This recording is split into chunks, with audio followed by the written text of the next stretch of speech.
En effet, bonjour à tous, bonjour à vous Éric Ciotti. Bonjour. On saura ce matin au Conseil des ministres si le gouvernement retient ou non finalement le projet de déchéance de nationalité dans son projet de loi constitutionnelle. Est-ce que pour vous, l'affaire est déjà entendue? Je le crains, ce débat est purement ahurissant.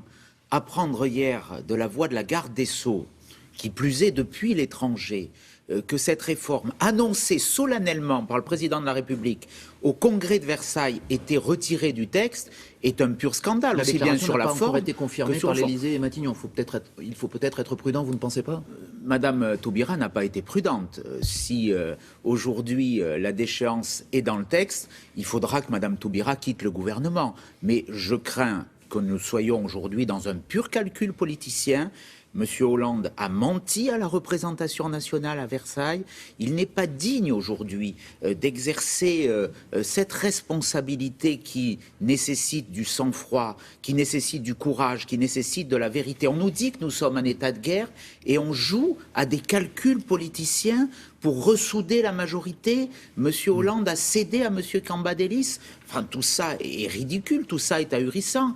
Monsieur Hollande se voyait en père de la nation, le nouveau Clémenceau. En fait, il n'est que pépère, selon le surnom dont l'ont affublé ses propres collaborateurs. Mais sur le fond, Monsieur Ciotti, en quoi estimez-vous que la déchéance de nationalité est utile pour combattre le terrorisme? Les djihadistes n'ont que faire d'être ou non français. Mais c'est un symbole fort, celui de dire à ceux qui déclarent la guerre à notre pays, à notre civilisation, à ceux qui ont une double nationalité et qui en même temps détestent, ont la détestation profonde de la France, qui n'ont aucune place sur notre territoire national, déchoir ces personnes de la nationalité française, qui se méritent, qui soulignent et nécessitent une adhésion aux valeurs profondes de la République, c'est dire que dès qu'il y aura eu cette déchéance, ils seront expulsés. Donc c'est symbolique, ça ce double mais est-ce message. efficace? Ma question portait sur l'efficacité d'une telle mesure. C'est l'efficacité de la France, c'est dire que nous sommes fermes, que nous ne laisserons pas gangréner de l'intérieur, qu'il y aura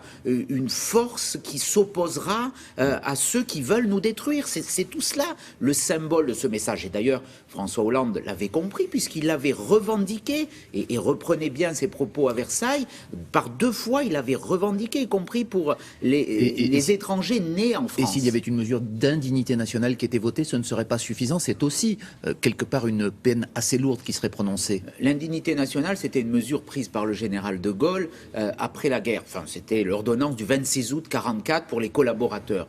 Pourquoi pas? Nous l'avions soutenu à l'Assemblée nationale et le gouvernement s'y était opposé. Reprenez les termes de la ministre. C'était Axel Lemaire qui représentait le gouvernement dans le cadre de la proposition de loi que nous avions défendue. Le gouvernement s'y était opposé avec la plus grande des énergies. Finalement, ne serait-ce pas un compromis non, acceptable? Ça n'a rien à voir. L'indignité nationale, elle concerne des Français qui vont être privés de droits civiques. Là, on s'adresse à ceux qui ont cette double nationalité, ceux qui... en étant à la fois français et étrangers, préfèrent leur nationalité étrangère. Alors on voit que le débat se cristallise sur cette question d'indignité nationale. Pourquoi néanmoins la droite n'approuverait pas le reste des mesures qui vont probablement être annoncées ce matin, en particulier l'inscription de l'état d'urgence dans la Constitution et également la possibilité, l'autorisation des perquisitions de nuit qui ne sera pas décidée exactement ce matin mais qui va venir dans quelques semaines? Pourquoi là-dessus ne jouez-vous pas le jeu du gouvernement et donc pourquoi n'acceptez-vous pas ces mesures-là? De quoi s'agit-il? D'inscrire dans la Constitution l'état d'urgence, alors que nous avons déjà des mesures très précises dans la Constitution qui prévoient des situations exceptionnelles. D'ailleurs, l'état d'urgence s'applique aujourd'hui en fonction de la loi de 1955.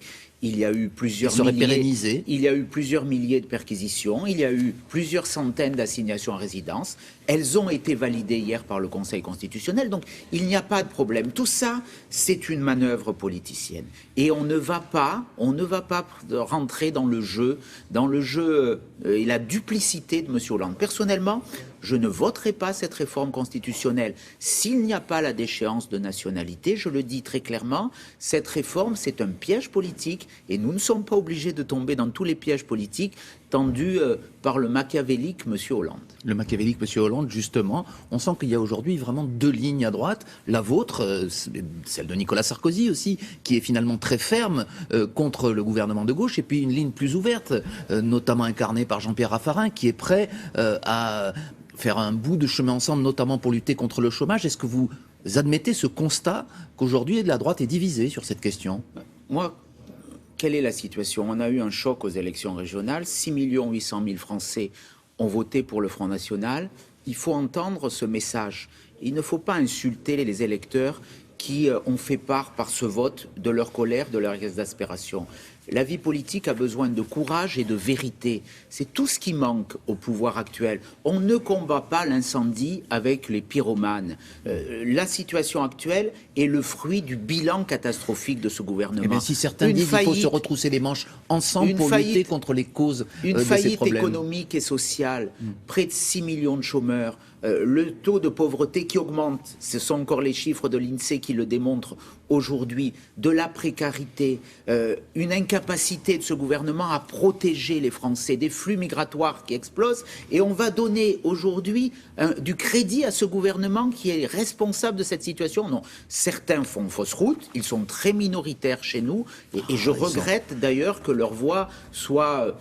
je dirais, très largement grossi par rapport à ce qu'il représente. Monsieur Ciotti, dans votre propre département, le maire de Nice actuel et nouveau président du conseil régional, Monsieur Estrosi, a tendu la main à la gauche. Il a proposé un conseil des sages, réunissant les anciens présidents socialistes de la région. Donc, même chez vous, il y a deux lignes aujourd'hui. Moi, je suis pour une ligne de clarté absolue. Je suis à droite, je le revendique. Je considère que mes valeurs sont les bonnes pour redresser le pays. Un pays qui est en déclin, qui s'effondre, qu'on a besoin de clarté, d'une ligne droite, qu'il faut plus de sécurité pour notre pays, plus d'autorité et plus de liberté. Et en aucun cas travailler avec la gauche sur aucun sujet. Mais on ne travaille pas avec ceux qui ont mis le pays dans cette situation. Il faut les combattre. Moi, je travaille pour l'alternance. Je travaille pour que nos idées, pour que les valeurs dans lesquelles je crois, demain puissent redresser le pays, qu'il y ait un choc, qu'il y ait des réformes profondes au plan économique, au plan du redressement de l'autorité de l'État qui est en faillite aujourd'hui.